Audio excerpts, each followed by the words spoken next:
خوابی ناسور مٹاؤ Pakistan سوارو special series میں آپ دیکھ رہے ہیں ہم انرجی سیکٹر کی بدعملیوں کا بے رحمانہ پوسٹ مارٹم کر رہے ہیں۔ خوابی ناسور مٹاؤ پاکستان سوارو اسپیشل سیریز کے ذریعے ہم army chief general Asim Munir کی توجہ دلانا چاہتے ہیں کہ SIFC کے عظیم خوابوں کو اس وقت تک تعبیر نہیں مل سکتی جب تک آپ ملک کی معیشت کو درپیش ان کلیدی ناسوروں کا قلع خمہ نہیں کر دیتے۔ اس وقت ایک جانب عالمی منڈی میں تیل کی بڑھتی قیمتیں تو دوسری جانب 5400 ارب روپے کا پہاڑ جیسا گردشی قرضہ ہماری معیشت کے سامنے منہ کھولے کھڑا ہے اور اس میں مزید اضافے کا خدشہ ہے۔ اسی لیے ہم کہہ رہے ہیں کہ پاکستان کی معیشت کا اندھا کنواں ہے۔ دنیا بھر میں توانائی کے متبادل ذرائع اور خصوصاً سولر انرجی، ونڈ انرجی سے بجلی بنانے کے منصوبوں میں سرمایہ کاری ہو رہی ہے تاکہ ماحول دوست اور سستی بجلی حاصل کی جا سکے، لیکن پاکستان اس شعبے میں پیچھے ہے۔ جنرل مشرف کی حکومت ہو یا پیپلز پارٹی یا اس کے بعد نون لیگ کی حکومت ہو، PTI کی حکومت ہو یا 13 اتحادیوں کی PDM حکومت شہباز شریف کا دور ہو، انرجی سیکٹر کا کینسر بڑھتا ہی گیا ہے۔ یوسف رضا گیلانی، راجہ پرویز اشرف، نواز شریف، شاہد خاقان عباسی، عمران خان، شہباز شریف توانائی کے شعبے کو پٹری میں لانے میں بری طرح سے ناکام ہوئے ہیں۔ اس لحاظ سے یہ ہمارے قوم کے مجرم ہیں۔ البتہ سب حکمرانوں اور سب حکومتوں نے انرجی کے شعبے کے مسائل خوب گنوائے۔ کسی نے بجلی، گیس، پیٹرول، ڈیزل کے نرخوں میں سبسڈی کا رونا رویا تو کسی نے کوئلے یا توانائی کے متبادل ذرائع سے بجلی پیدا نہ کرنے کا شکوہ کیا۔ کسی نے آئل مافیا کو قصوروار ٹھہرایا تو کسی نے IPPs کے معاہدوں کو مورد الزام۔ مگر افسوس سے کہنا پڑتا ہے کہ تمام حکمرانوں کی نااہلیوں کا خمیازہ پاکستان کے عوام اٹھا رہے ہیں۔ خوابی ناسور مٹاؤ پاکستان سوارو اسپیشل سیریز میں ملک کے عوام، حکمراں، مقتدر حلقوں کے سامنے آج ہمارا مقدمہ یہ ہے کہ انرجی سیکٹر کو گردشی قرضوں کے دلدل سے نکالنے کے لیے لازم ہے گیس، بجلی اور پیٹرولیم سیکٹر کی کرپشن، مجرمانہ نااہلی، بے ضابطگیوں، غیر شفافیت کو ہر سطح پر ختم کرنا ہوگا اور یہ حکومت کے بس کا کام نہیں ہے۔ اس قومی ناسور کو کیسے مٹایا جا سکتا ہے، اس کی موجودہ کیفیت کیا ہے، اس پر بات کرنے کے لیے آج ہمارا پینل یقیناً اس تمام معاملے کا مستند ترین پینل ہے۔ ہمارے ساتھ ڈاکٹر مفتاح اسماعیل ہیں، سابق وزیر خزانہ ہیں، انرجی امور کے خود ماہر ہیں۔ خالد منصور صاحب سابق معاون خصوصی وزیر اعظم تھے اور اس کے علاوہ ہبکو کو لیڈ کرتے تھے، انرجی سیکٹر کے ایک اور ماہر ہیں۔ اور عابد قیوم سلہری صاحب ایگزیکٹو ڈائریکٹر ہیں SDPI کی، جس کا بڑا ایکسٹینسو کام ہے انرجی سیکٹر میں۔ بہت بہت شکریہ مفتاح اسماعیل صاحب۔ یہ بتائیے گا کہ ایک کنٹری جس کا سائز، جس کی اکانومی کا سائز پاکستان جیسا ہو، اس پر یہ 5400 بلین کا یہ ڈیٹ ہو، یہ سرکولر ڈیٹ ہو، تو یہ تو ویسے ہی ڈیفالٹ ہو گیا، یہ ویسے ہی یہ تو ایک بینکرپسی کی کال ہے۔ ایسی بات نہیں ہے کہ یہ کتنا، مطلب اس سے زیادہ تو کوئی نہیں، مزید ہم کسی اندھے کنویں میں گر سکتے ہیں۔ شکریہ کامران بھائی دیکھیں، جو مسئلہ سرکولر ڈیٹ کا ہے وہ دو ہیں۔ ایک تو اس کا حجم جیسا آپ نے فرمایا 5400 ارب روپے جو بھی ہے وہ بہت بڑا ہے، لیکن جو زیادہ سنگین مسئلہ میری نظر میں ہے وہ یہ ہے کہ حجم تو بڑا ہے لیکن ہم اس کے فلو کو بھی نہیں روک پا رہے۔ یہ ہر سال بڑھتا جا رہا ہے، ہم یہاں پر اس کو شگاف کو بند نہیں کر پا رہے کہ جہاں سے پیسہ جا رہا ہے، لٹ رہا ہے۔ اور ہم 20 سال سے 25 سال سے مختلف وزرائے اعظم دیکھ لیے، مختلف وزرائے خزانہ بشمول میرے دیکھ لیے، پاور منسٹر دیکھ لیے، ہم اس کو ٹھیک نہیں کر پا رہے، ہم سب ناکام ہو گئے ہیں۔ اور اس کا اب سچی بات ہے کہ اس کا حل یہی ہے کہ آپ پرائیویٹائزیشن کی طرف چلے جائیں۔ اگر آپ مجھے اجازت دیں تو میں آپ کو ایک صرف نمبرز پڑھ کے بتاؤں کہ 643 ارب روپے آپ کو صرف کول کے پلانٹس میں دینے ہیں، فکسڈ جو آپ کی کیپیسٹی پیمنٹ ہے۔ 2100 ارب روپے آپ کو دینے ہیں فکسڈ کاسٹ، جو اس کے اندر آپ کا یہ تقریباً 17-18 روپے یونٹ کا آپ کا یہی پڑ جاتا ہے فکس کاسٹ۔ آپ کی ویریبل کاسٹ اتنی نہیں ہے۔ آپ نے نیوکلیر جو لگایا 3200 میگا واٹ، اس پہ آپ کو 500 ارب روپے کے اوپر دینا ہے۔ تو مطلب ہم اس کے علاوہ سولر پہ آپ کو دینا ہے 200-250 ارب روپے، ہائیڈل پہ آپ کو دینا ہے 250 ارب روپے۔ ہم نئے پلانٹس لگا رہے ہیں، نئی حکومتیں آتی ہیں، وہ اپنے نئے شوق پورے کرتی ہیں اور جو مسئلہ ہے اس کو حل نہیں کرتی ہیں، نئے پلانٹس لگا دیتی ہیں، نئے سولر لگا دیا، جو بھی فیشن میں آتا ہے۔ ہم یہ بھی نہیں سوچتے کہ ہم کیا کر رہے ہیں۔ ہم نے امپورٹڈ فیول پہ چیزیں لگا دیں، جو شروع میں آپ نے دکھائی بات کہ ہم ادھر دریافت نہیں کر سکے، ہمارے انسٹیٹیوشنل مسائل تھے، سول ملٹری کی وجہ سے 13 سے لے کر 18 تک ہم کو ایک بھی کنویں کھودنے کی اجازت نہیں کی، NOC نہیں ملی۔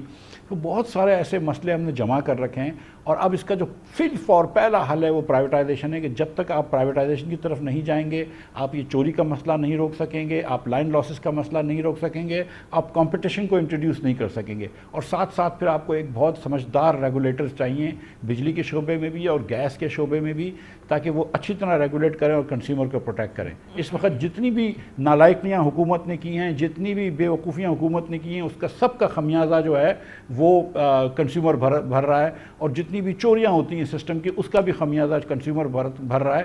اور سچی بات یہ ہے کہ یہ دونوں چیزیں بھی بہت زیادہ ہیں, حد سے زیادہ ہیں, چوریاں بھی اور لائن لاسز بھی.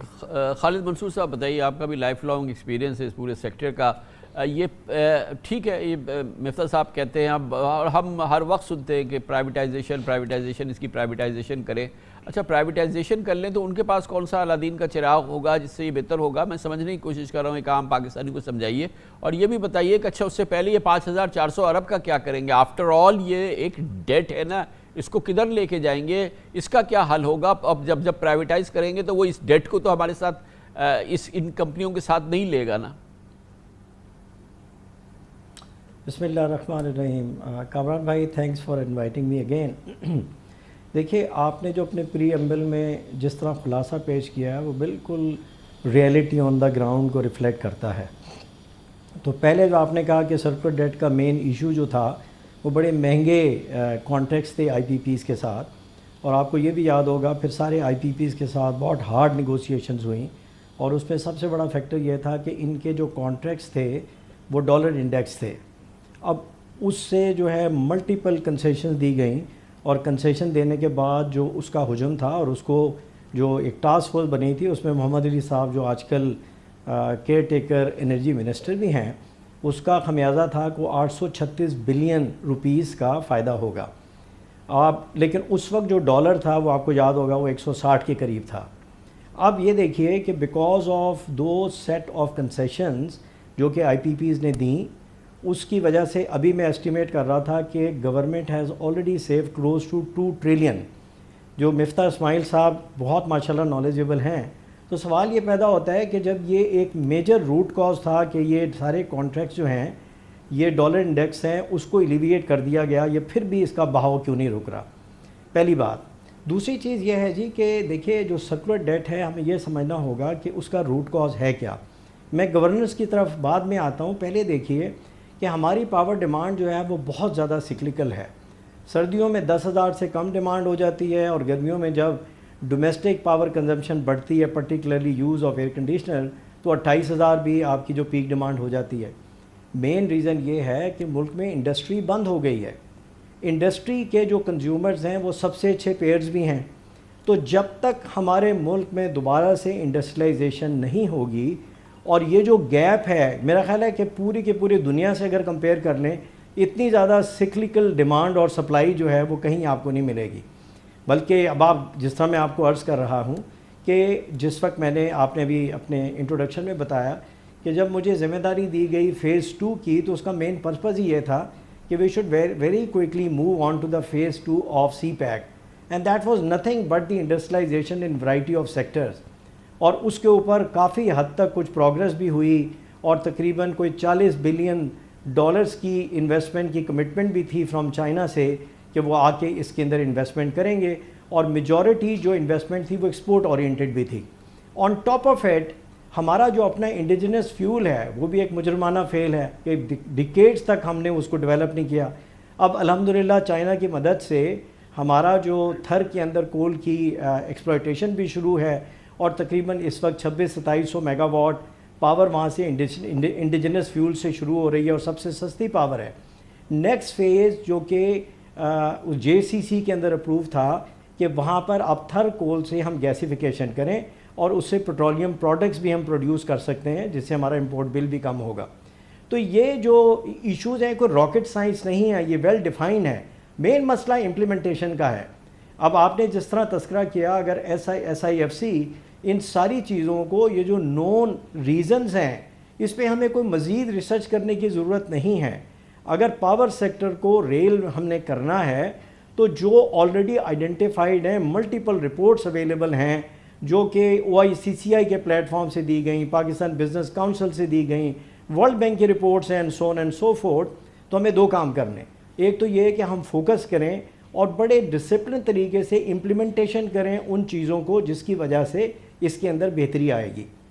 اور سیکنڈلی میرا اپنا ذاتی خیال یہ ہے کہ ہمارا اس وقت بھی جو سلور لائننگ ہے وہ یہی ہے کہ we must benefit from CPEC. میں یہ سمجھتا ہوں جو میں نے 9-10 مہینے گزارے ہیں کہ یہ پروجیکٹ جو ہے وہ چائنا کے لیے بھی بہت اسٹریٹجیکلی امپورٹنٹ ہے. ہم انڈسٹریلائزیشن کی طرف جائیں، جو اسٹیبلٹی ملک میں چاہیے اس کو ہم حاصل کریں.